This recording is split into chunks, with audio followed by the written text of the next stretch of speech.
Medicina legal para concursos públicos, toxicologia forense, drogas psicoativas. Por favor, consultar Lei 11.343 de 2006 e as suas atualizações. Drogas, assunto muito pedido em concurso. É isso que acontece na cabeça da gente. Substâncias que entram para estimular, para inibir, para desorganizar, para fazer com que os nossos pensamentos fluam de uma maneira diferente daquilo que a gente estaria pensando. Qual seria o efeito dessas substâncias psicoativas que já existem dentro do nosso corpo? E aí, de repente, nós não estamos sob o efeito de drogas externas, estamos sob o efeito de drogas internas. Aí, o pessoal começou a verificar como as drogas internas funcionam e começaram a colher nos vegetais ou a produzir em laboratório as drogas externas. É essas que nós vamos estudar neste concurso, ok? Vamos lá, então? Aí está o nosso cérebro. Vamos começar. Drogas para a Organização Mundial da Saúde. Cuidado, hein? Qualquer substância química que, penetrando no organismo, altere uma ou mais funções do organismo. Isso aqui é uma droga. Esse conceito é extremamente abrangente, é muito usado em medicina, porque tudo aquilo que é químico, que vem de fora, que acelera, que inibe ou que modifica alguma função, aquilo é uma droga para a OMS. Mas o nosso problema é a droga para a lei das drogas. Na lei das drogas, o conceito de droga é completamente diferente.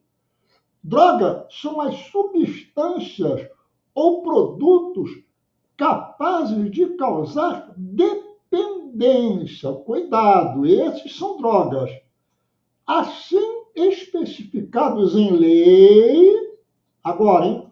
Ou relacionados em listas atualizadas, mesmo que não causem dependência. Percebeu? Que se você fizer uma leitura equivocada, você vai pensar que para a lei só é droga se o produto causar dependência. Mas tem muita substância que está prevista como criminalizada na lei das drogas e que não causa dependência, mas está relacionada em listas atualizadas periodicamente pelo Poder Executivo da União, a Anvisa, na portaria 344/98 do Ministério da Saúde, que vem sofrendo alterações quase que anualmente. Então, entendido o conceito de drogas. Agora que eu sei o que é uma droga, vou passar para cá. Ó. As drogas psicoativas, elas são estimulantes, elas são depressoras, elas geram alucinações. Só que na hora da prova, cai assim, ó, psicoanaléptica. Aí eu vou lá nos radicais. Psico, mente. Ana, para cima. Léptica, que agarra. Então, as drogas estimulantes, elas agarram e levam a mente para cima. Psicoanaléptica, são estimulantes, são excitantes. E temos as psicocatalépticas, que também afetam a mente, agarram na mente, mas elas colocam a mente para baixo, cata para baixo. Psicocatalépticas, são as depressoras. E temos as psicodislépticas, elas também afetam a mente, elas agarram na mente, mas elas deformam a aplicação dos conceitos naturais da mente. São as drogas chamadas alucinógenas, capazes de gerar alucinações, situações que não estão existindo, mas que parece que estão existindo naquele momento por causa de uma droga psicodisléptica. Aí, quando você pensa que entendeu que estimulante é analéptica, que depressora é cataléptica, que alucinógeno é disléptica, aí vem essa palavra aqui, ó, idiosincrasia. A idiosincrasia é uma reação diferente do organismo para uma determinada substância. Ou seja, a substância vem no seu corpo com a finalidade de fazer determinada coisa. Mas como você tem uma idiosincrasia em relação àquela substância vai agir em você de um modo completamente diferente. É por isso que você receita remédios tranquilizantes e aquela pessoa fica agitada. Você receita um remédio para a pessoa ficar animada e ela dorme durante 2 dias. Ou seja, as drogas, elas têm um efeito mais ou menos previsto de acordo com a estatística mundial. Mas só que, de repente, ela entra para fazer uma coisa e faz uma coisa completamente diferente. Idiosincrasia. Percebeu? Tranquilo? Muito bem? Agora que você viu isso, não esqueça, vai ler a portaria 344/98 da Anvisa, do Ministério da Saúde, para entender o que é uma droga psicoanaléptica, psicocataléptica e psicodislépica. Nossas drogas naturais. Nós temos drogas naturais. Nós temos drogas naturais que fazem o mesmo efeito que a morfina e demais opiáceos. Por exemplo, as endorfinas, as encefalinas, as dinorfinas. Essas drogas, elas têm um efeito sedativo, tranquilizante, elas acalmam a gente, elas tiram a dor quando você está fazendo um exercício muito pesado. São drogas naturais, equivalentes à morfina e agem lá em cima no nosso encéfalo. Agora, tem uma equivalente à maconha, que eu já falei, que é a anandamida, também age lá em cima no encéfalo. No lugar do encéfalo, onde essas drogas costumam agir, é no chamado sistema límbico. Apareceu o sistema límbico na prova, é lá que essas drogas todas vão fazer todo o seu efeito normal ou deletério. Mas aqui agora é fundamental esse quadrinho. Olha lá. As drogas podem ser injetadas, ingeridas, cheiradas.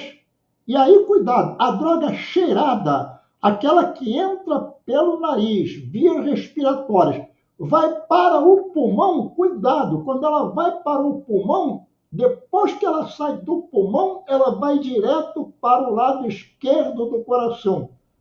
Do lado esquerdo do coração, ela passa para o ventrículo esquerdo.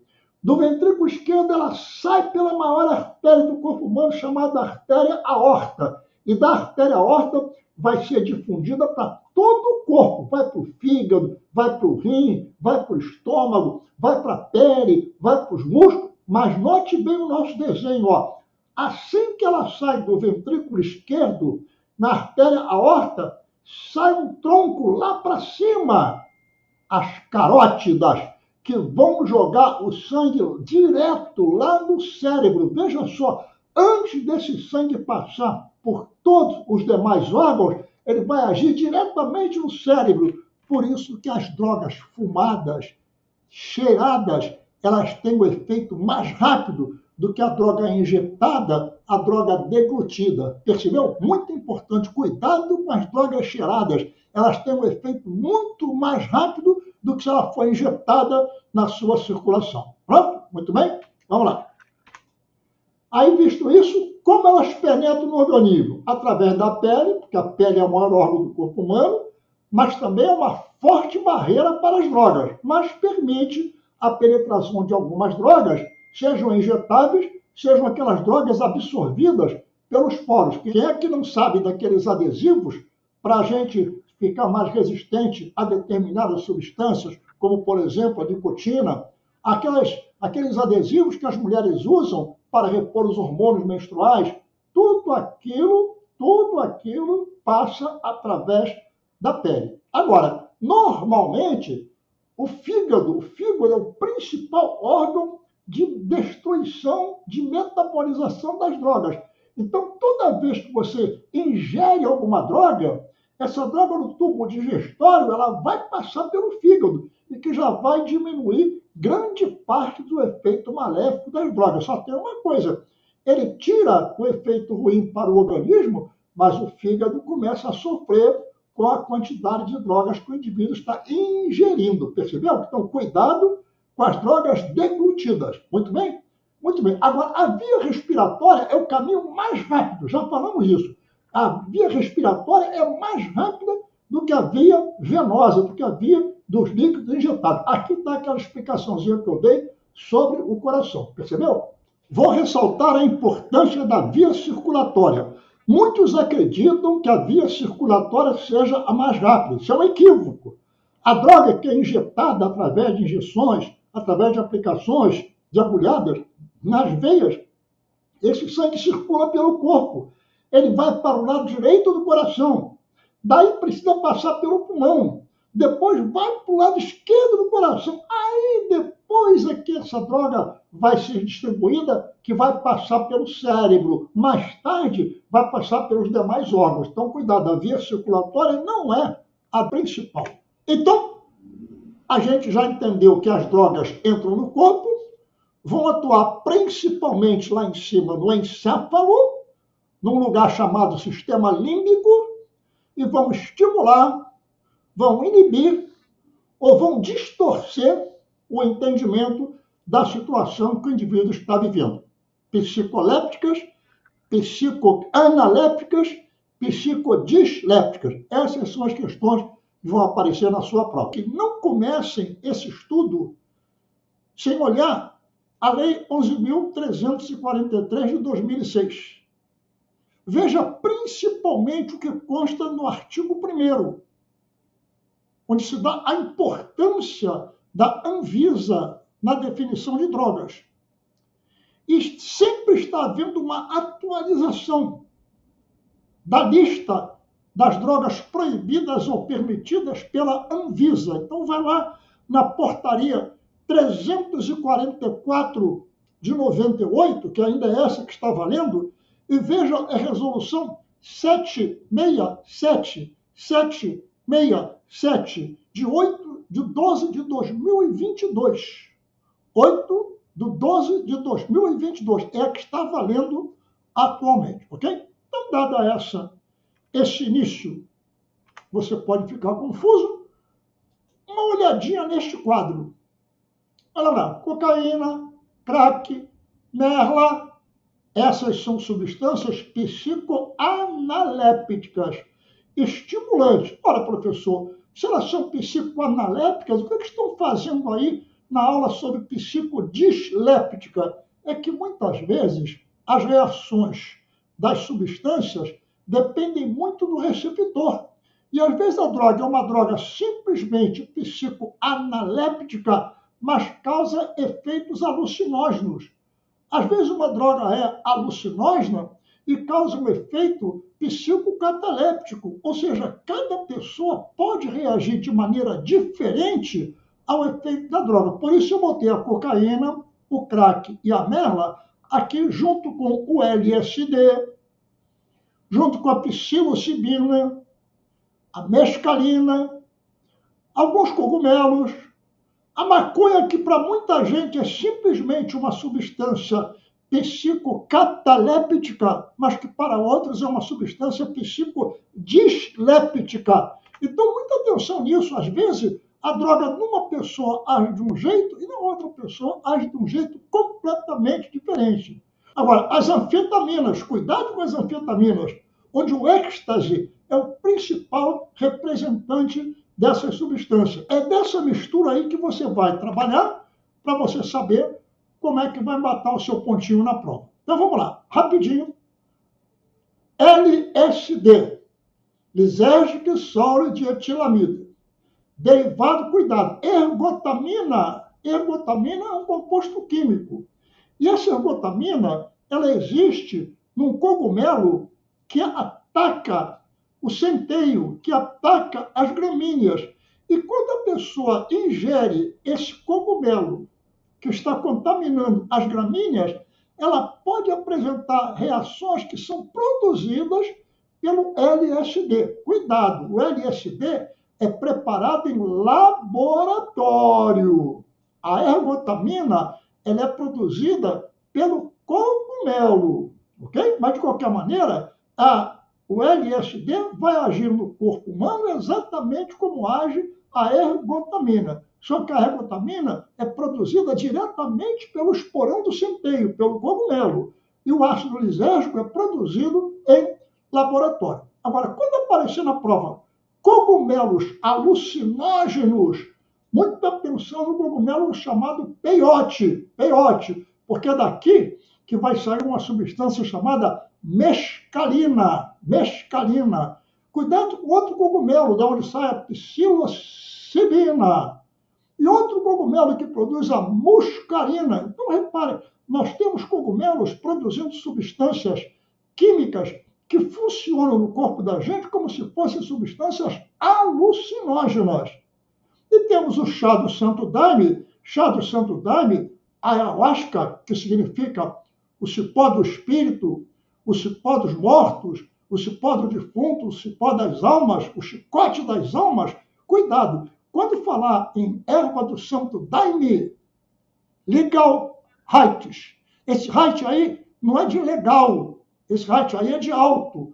Quando a pessoa está embriagada, está alucinada, ela está no alto. Só que esse é um alto legal. É um alto legal porque essa droga não é proibida pela Anvisa, ela é permitida, mas ela é permitida para cerimônias religiosas do Santo Daime, importado lá dos Incas, que veio para a Amazônia e da Amazônia espalhou-se pelo Brasil.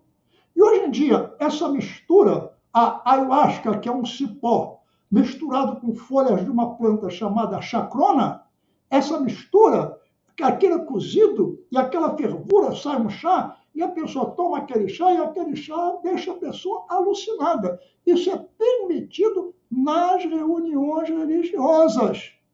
Só que virou bagunça e hoje em dia é encontrada em muitos setores da chamada sociedade organizada. Tá? Então vamos lá para o nosso estudo, que é o que interessa para a prova. Aí você dá de cara com uma situação dessa. Olha lá. Comunidades reunidas, todos eles tomando o LSD.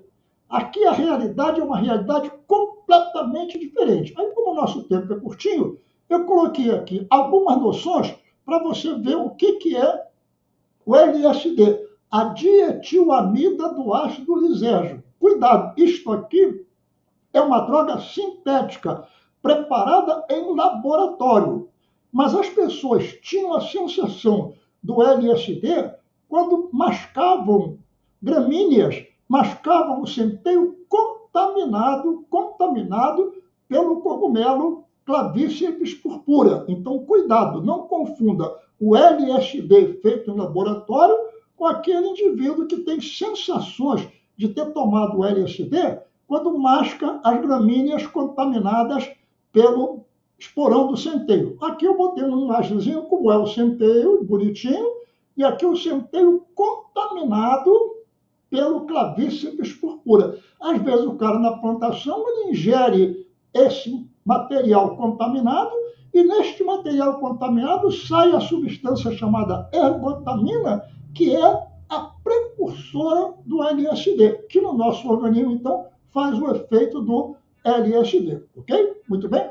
Agora, às vezes você encontra esse tipo de cacto, é um cacto, chamado cacto peiote. E desse cacto chamado peiote, cuidado, sai uma substância altamente alucinógena, usada pelos índios, chamado mescalina. Isso aí era usado naqueles rituais dos indígenas e tudo mais. Então, mescalina do cactus peiote, é um cacto. Agora, às vezes, cogumelo, quem não gosta de cogumelo nas suas refeições? Mas cuidado, há cogumelos que são altamente alucinógenos. Por exemplo, nesse cogumelo aqui, onde tem o nome Amanita muscaria, esse cogumelo aqui ele produz uma substância chamada muscarina. E a muscarina é altamente alucinógena. Um cogumelo maravilhoso, bonito como esse, altamente perigoso. Agora, tem também esse outro aqui, ó. Esse outro cogumelo, chamado Psilocybe cubensis, daqui sai um outro alucinógeno, chamado psilocibina. Então, cuidado quando você for comprar cogumelos, saber se você não está comprando um cogumelo alucinógeno, ok? Mas eu acho que vai cair na prova é essa aqui, tá vendo? Olha aqui o cipó chamado mariri, cipó chamado jacube, cipó quimicamente chamado de Banisteriopsis caapi, e é desse cipó que vai ser desfiado, como está aqui do lado, é desfiado, e vai ser fervido junto com folhas desta planta chamada chacrona ou folha rainha, e essa mistura que você está vendo aqui do lado é um chá que é usado nas reuniões do Santo Daime. E é isso aí que é o chamado erva do Santo Daime. Aí eu botei aqui uma noçãozinha para você saber o que é a erva do Santo Daime, que é uma bebida permitida pela nossa lei brasileira. Mas isso era para ser usado exclusivamente durante o culto religioso. Só que no Brasil as coisas funcionam de maneira completamente diferente. Aí nós botamos aqui outras palavrinhas sobre o chá do Santo Daime, da onde é que ele veio, só que originariamente só tinha o cipó e a chacrona. E essa mistura já era suficiente para levar o camarada às alucinações. Só que hoje ela está espalhada nas grandes cidades e sabe Deus com que aditivos tóxicos que também são adicionados ao chá do Santo Daime. Percebeu? Então aí botei aqui esse esqueminha para você. Se quiser dar uma lida, observar, mas o que vai cair mesmo na sua prova é perguntar se o LSD é tranquilizante, excitante ou alucinógeno. Por que o haxixe dá mais alto, dá mais excitação do que a maconha comum, pela alta concentração que a planta daquele lugar fornece de tetraído canabinol. E saber que nem todo cogumelo é alucinógeno, mas alguns são alucinógenos. E saber que nem toda substância alucinógena é proibida. Existem as legal rights.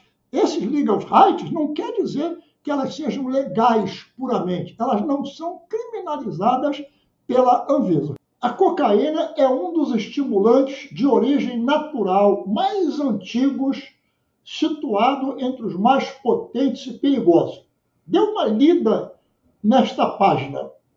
Você vai observar que tudo vem de uma planta, de um arbusto, chamado Erythrocticum coca. As folhas desta planta eram mastigadas e das folhas da planta mastigada surgia uma força, surgia uma energia que era muito utilizada em cerimônias religiosas, que era muito utilizada pelos trabalhadores e que foi usado durante muito tempo para estimular que operários que trabalhavam em péssimas condições ficassem animados quando mascavam as folhas de coca. Muito bem. Aí, em laboratório, mais tarde, essa substância foi isolada. Cloridrato de cocaína. Mas, na verdade, o seu uso só se disseminou porque o famoso Sigmund Freud, que era uma pessoa das mais importantes na sua época, ele começou a usar a cocaína para problemas que ele tinha e começou a receitar cocaína para seus clientes. E os seus clientes orientavam os amigos deles a usar. E daí a droga, então, se disseminou. O que você tem que saber para a prova é isso aqui. Repara, tem um arbusto chamado Erythrocticum coca.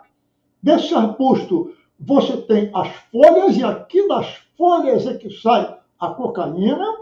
Dessas folhas saem as flores, dessas flores saem os frutos, e dos frutos saem as sementes.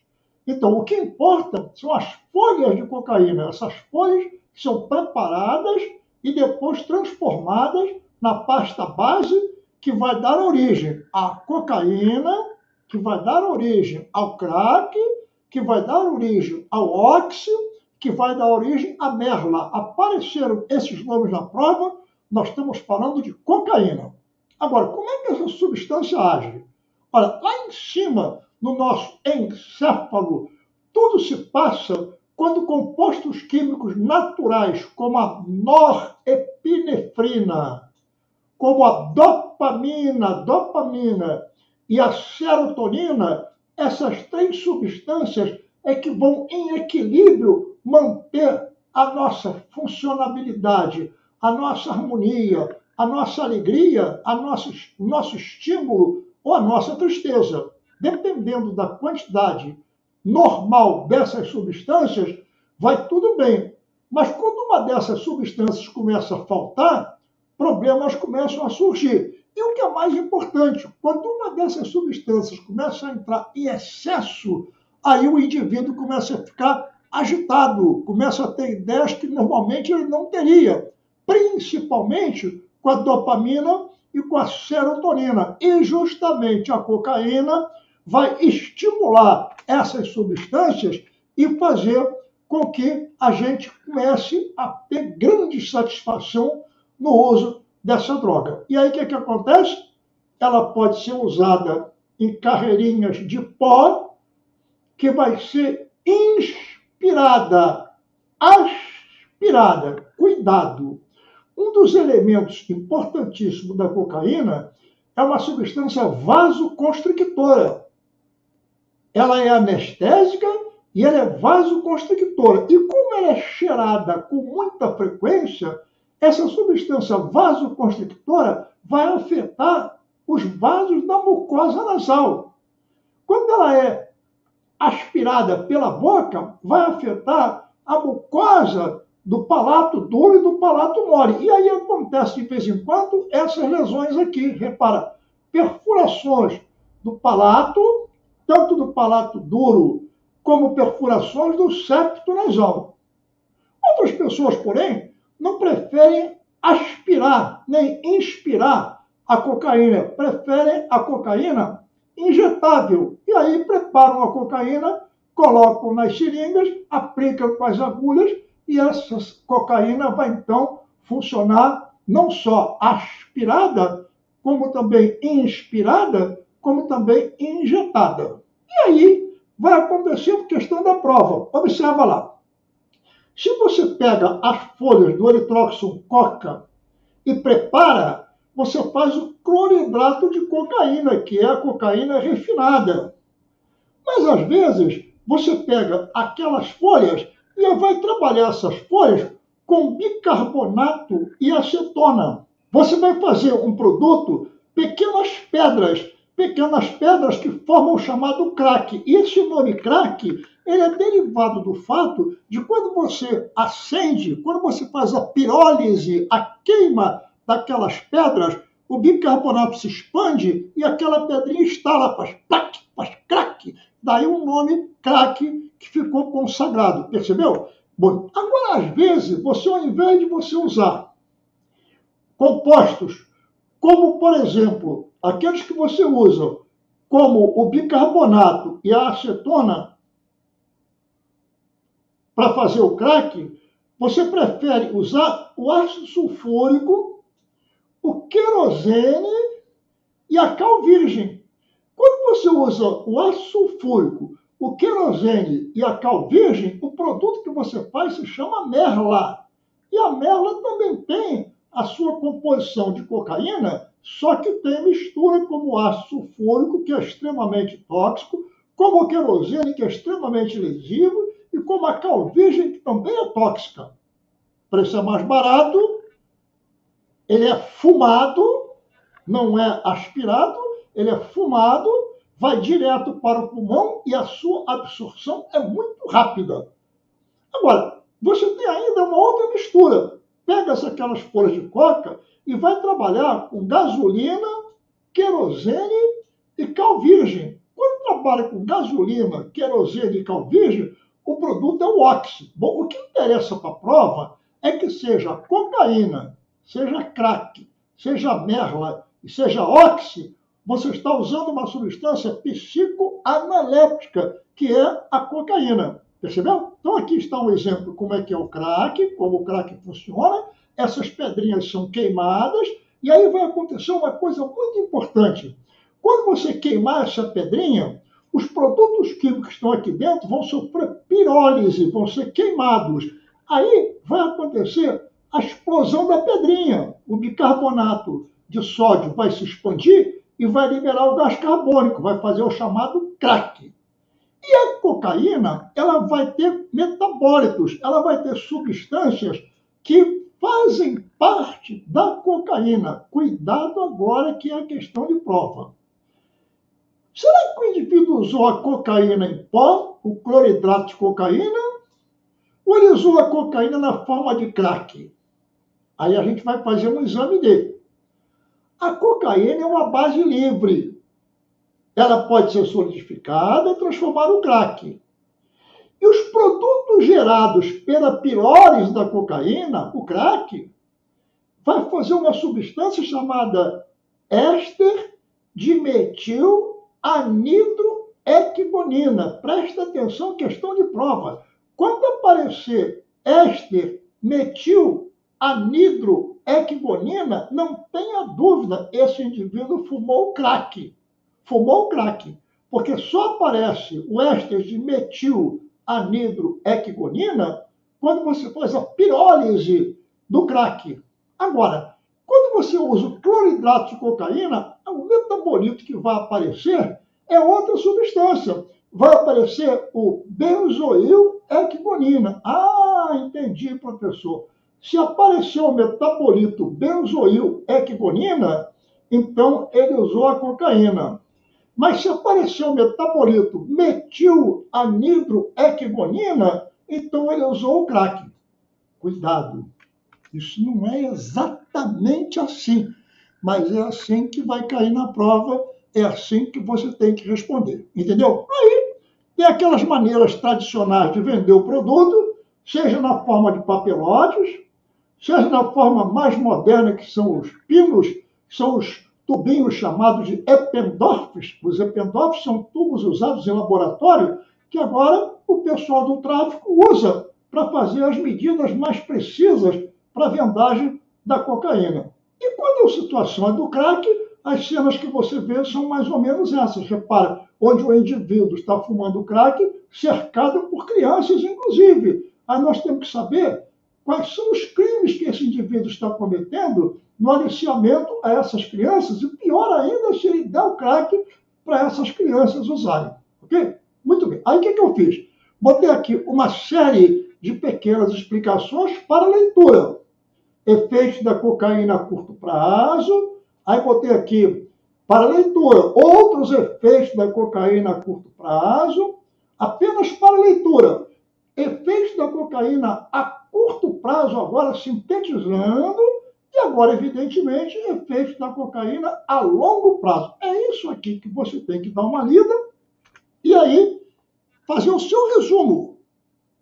Sabendo que a cocaína, o crack, o oxi, a merla, caem muito nas provas. Substâncias psicoanalépticas, estimulando a produção de dopamina, serotonina e norepinefrina, trabalhando lá em cima, levando o indivíduo a uma agitação, a uma euforia que é desejada por muitos. MDMA, vamos lá, faz um esforçozinho.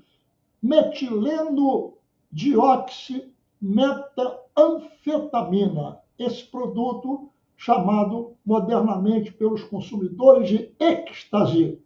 Não confunda a metileno dioximetanfetamina com a simplesmente metanfetamina. E muito menos com as anfetaminas, que são drogas permitidas, estimulantes do apetite e que são receitadas por médicos, ok? Então vamos lá, fazer aqui um breve resumo para você. Olha lá.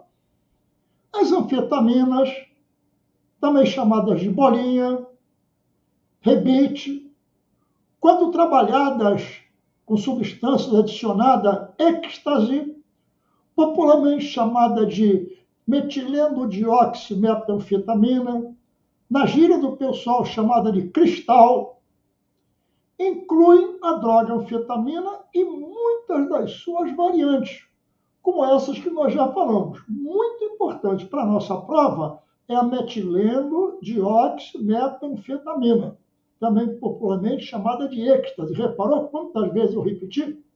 Então presta muita atenção. No nosso cérebro, lá no sistema límbico, existe um lugar onde agem certas substâncias naturais que nós temos, presta atenção, a serotonina, nós temos, por exemplo, a dopamina, nós temos, por exemplo, a norepinefrina. Essas drogas são extremamente estimulantes. E aí, de acordo com o nosso pensamento, a gente libera mais dessas substâncias ou menos dessas substâncias.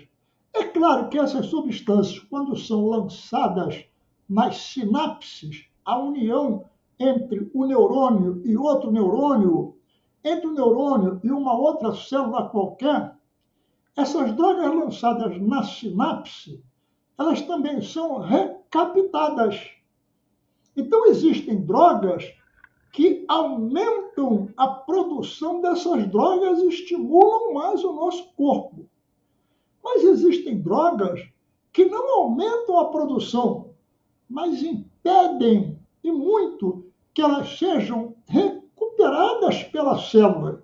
Então, na sinapse, ou costuma ter muita serotonina, muita dopamina, muita norepinefrina, porque a célula está lançando muito, mas às vezes tem muito porque a célula está lançando normal, mas tem alguma droga que veio de fora e que está impedindo que essas substâncias naturais sejam recapturadas. Aí elas ficam se acumulando na sinapse, como se a pessoa estivesse tomando mais daquela substância, percebeu? Não sei se você entendeu bem, mas eu vou mostrar para você um esqueminha que eu copiei aqui, muito bom. Eu fiz uma adaptação. Repara só, nós temos aqui um neurônio principal, e esse neurônio principal, ele faz uma sinapse com outro neurônio, que pode ir para qualquer lugar do seu corpo. Aí, nessa sinapse, nessa ligação entre os dois neurônios, esse neurônio está liberando uma substância chamada serotonina. Essas bolinhas aqui que você está vendo, ó, são bolinhas de serotonina.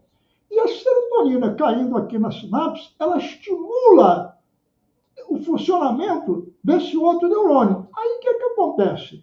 Existe uma droga chamada MDMA, metileno dioximetanfetamina, popularmente chamada de êxtase. O que essa droga faz? Essa droga chega na sinapse, ela não aumenta a produção de serotonina, ela não faz isso. Ela simplesmente entope os canais que recuperam a serotonina. Conclusão, a serotonina jogada na sinapse e depois reabsorvida, ela fica em quantidades normais na sinapse. Só que na hora que a pessoa está tomando o MDMA, o êxtase vem para a sinapse e impede que essa serotonina seja recapturada pelo neurônio. Aí a quantidade de serotonina fica enorme aqui na sinapse, como se a pessoa estivesse tomando uma quantidade muito grande de serotonina. E como a serotonina é um altamente estimulante, percebeu? Aí a pessoa fica extremamente estimulada. É isso que faz essa droga que está aqui, olha lá. Que ela é feita em laboratório, é uma droga sintética, e como ela tem um brilho e ela tem um aspecto de um cristal, a pessoa que prepara isso aqui no laboratório é chamado vulgarmente de cozinheiro.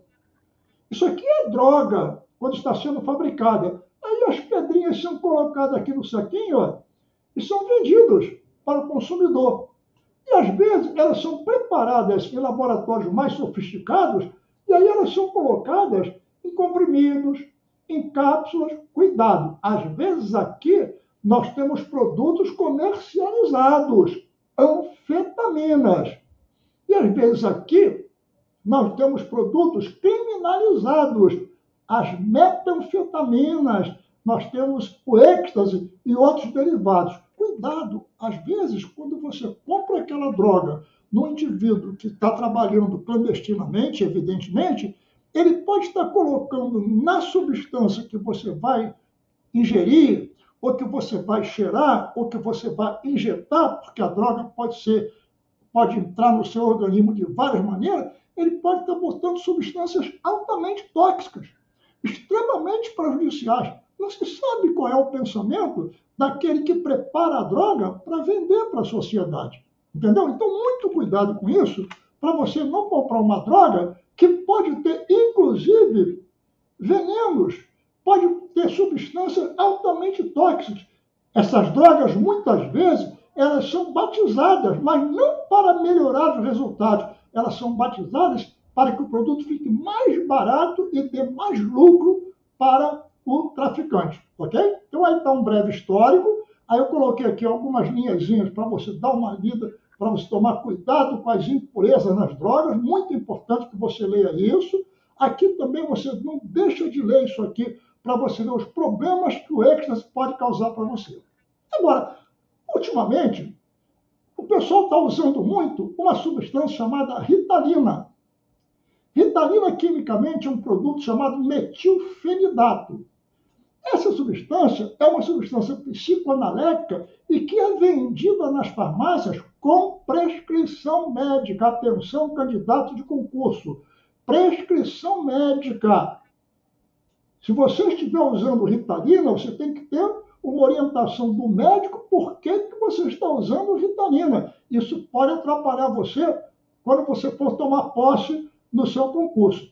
Esse medicamento é vendido com receita médica e se for vendido sem receita médica, está havendo crime daquele que está vendendo sem receita médica e está havendo crime para aquele que está usando a Ritalina sem receita médica. Percebeu? Cuidado, porque você pode estragar a sua carreira no concurso usando uma substância que não é permitido o uso sem ter prescrição médica especializada. Aí você vê aqui a Ritalina, como ela funciona, tá? A Lei 11.343 de 2006, ela diz que as drogas que estão lá na Anvisa são drogas proibidas, são drogas que, se não forem prescritas, podem levar você a responder por um crime. Então, dá uma lidinha nisso aqui, e a Ritalina está entre esses produtos. Aí eu botei o esqueminha aqui novamente, o mesmo esquema.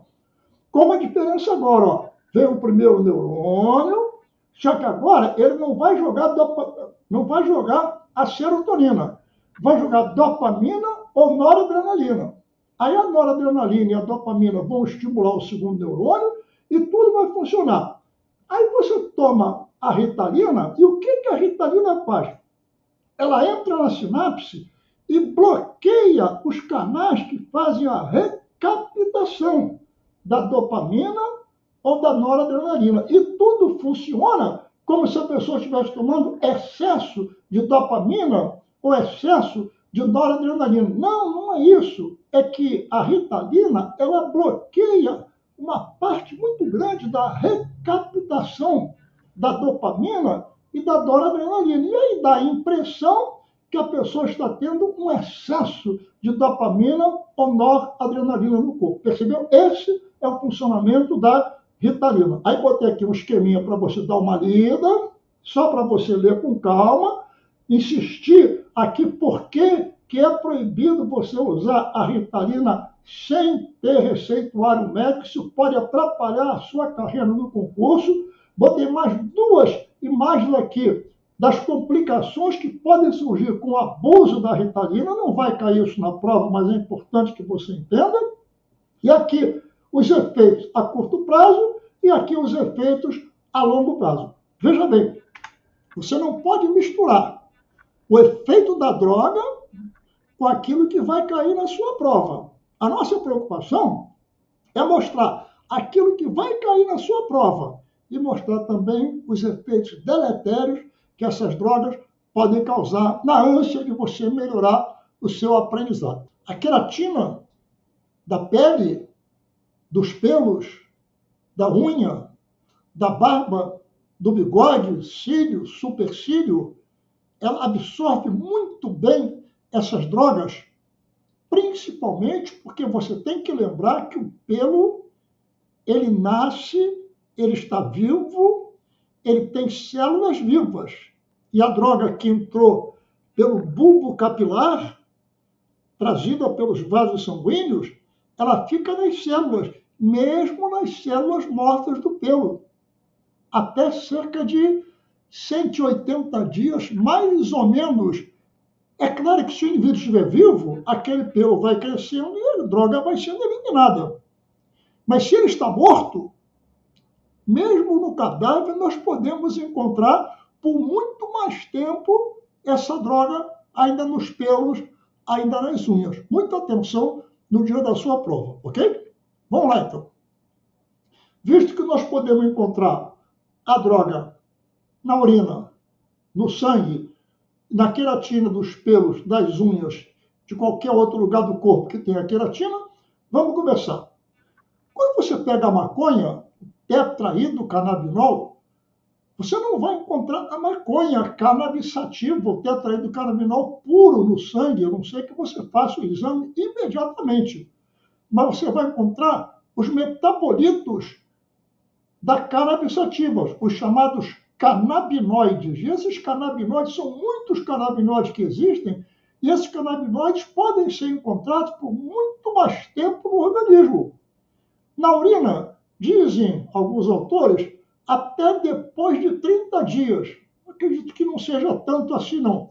Acho que um pouco menos, tá? No sangue, até 14 dias. Também não acredito que seja tanto tempo assim, mas as publicações falam sobre isso. E no cabelo, até 180 dias. Cuidado, dependendo do comprimento do cabelo. Porque quando o cabelo é muito comprido, lá na pontinha do cabelo pode ter a droga e no bulbo capilar já não tem mais. Porque, reparei, usou a droga entrou no bulbo capilar, o cabelo foi crescendo, ele não tomou mais a droga, então a droga está lá na pontinha do cabelo. Quando o cabelo cresce e aquela pontinha cai, a droga sumiu.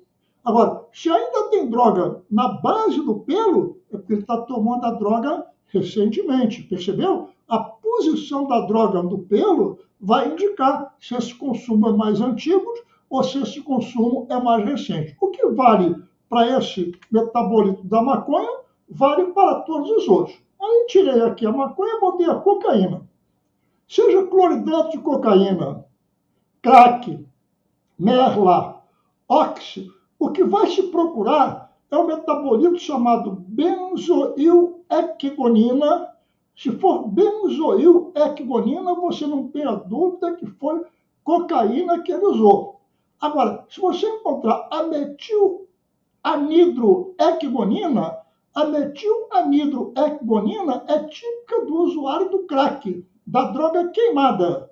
Então, repare, você pode pensar na sua prova a benzoilequigonina ou a metilanidroequigonina, indicando benzoilequigonina, que foi cocaína que ele usou, e se for metilanidroequigonina, diga que foi crack que ele usou. Aí tem aqui as datas no sangue, quanto tempo fica no cabelo, e no cabelo já falamos, quanto mais perto da base, mais recente foi o uso da droga. Cuidado, essas datas variam muito de acordo com o tipo de exame que o laboratório faz. Então, cuidado, não fique muito ligado nessas datas, mas entenda que o cabelo, a unha, a urina e o sangue podem reter não a droga pura, mas o produto derivado da metabolização daquela droga, ok? Muito bem, já vimos a cocaína, vamos passar adiante. Aí vai a morfina. Morfina, a mesma coisa. Dizem que você encontra em 2 a 3 dias o metabolito da morfina na urina.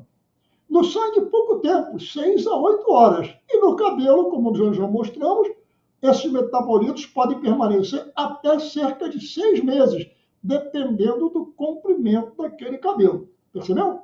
Agora que nós vimos a morfina, vamos ver a heroína. Que a heroína é um produto derivado da morfina. E tudo aquilo que vale para a morfina está valendo para a heroína. Mais ou menos a mesma sequência que você encontra aí. Ok? Então, eu estou tentando mostrar para você que essas drogas, você não vai encontrar a droga pura em si, mas vai encontrar os produtos derivados da metabolização daquela droga. E a pegadinha é o seguinte, cuidado com o cabelo. Você que vai fazer exame, lembre-se, o seu cabelo, que vai ser retirado no exame toxicológico, ainda pode apresentar resíduos da droga que foi usada até 3, 4, 5 meses antes, quando você parou de usar, mas a droga já estava lá no seu cabelo, tá claro, amigo? Então, muita atenção com isso, para você não cometer um engano e perder o seu concurso. Aí nós vamos passar agora a mostrar uma técnica de tentativa de frustrar o exame. É falso, não funciona. Você vai beber bastante água, bastante água, bastante água, na esperança de eliminar os metabolitos que você tem dentro do corpo da droga que você usou. Olha, isso pode até diminuir o encontro da substância, mas não vai eliminar a possibilidade. Aí eu deixei aqui para você dar uma lida como é o flushing, tá?